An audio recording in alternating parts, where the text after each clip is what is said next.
যখন সৌদি আরব ছিলাম তখন আমার কইছে আতনবী, যখন বাংলাদেশে আইছি তখন আমার কয় প্রবাসী। তার মানে কি আমার কোনো দেশ নাই, দুঃখ শুধুমাত্র এই জায়গায় আবদ্ধ না, এটা তো মাত্র শুরু। এবার এলো দেশে দেখবি কষ্ট আরো বেশি।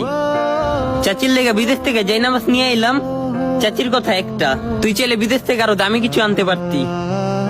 মেজু চাচার লেগে একটা ঘড়ি নিয়ে গেলাম, মেজু চাচার পোলার কথা একটা, বিদেশ থেকে আইলি আব্বার লেগে একটু দামি আর একটু সুন্দর ভালো কিছু আনতে পারলি না। গেল এলা আব্বারে 10,000 টাকা দিলাম, আব্বাই বললো বিদেশ থেকে মাত্র 10,000 টাকা দিছস, চাইলে কি আরো বেশি টাকা দিতে পারতি না। ছোট ভাই বোন কারো তৃপ্তি পুরাইতে পারলাম না, মানে সবার মুখে কথা একটা, বিদেশ থাকো চাইলেই পারতি, চাইলে বেশি কিছু দিতে পারতি, চাইলে দামি কিছু আনতে পারতি, স্বর্ণ আনতে পারতি। মানে আমি চাই নেই বইলে, আমি বলে চাই নেই ভাই। প্রবাসীকে যে কষ্ট, এটা আমি তোর ভাষায় প্রকাশ করলে তুই বুঝবি না।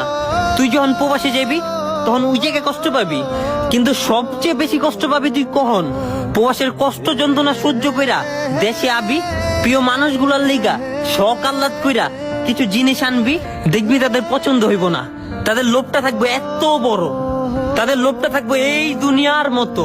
পুরো দুনিয়া যদি তাকে সামনে না হাজির করে দেস না, তাকে কথা থাকবে আরেকটা, তুই প্রবাসী আসিলি, চাইলে আরেকটা দুনিয়া আমার সামনে না বহাই দিতে পারতি।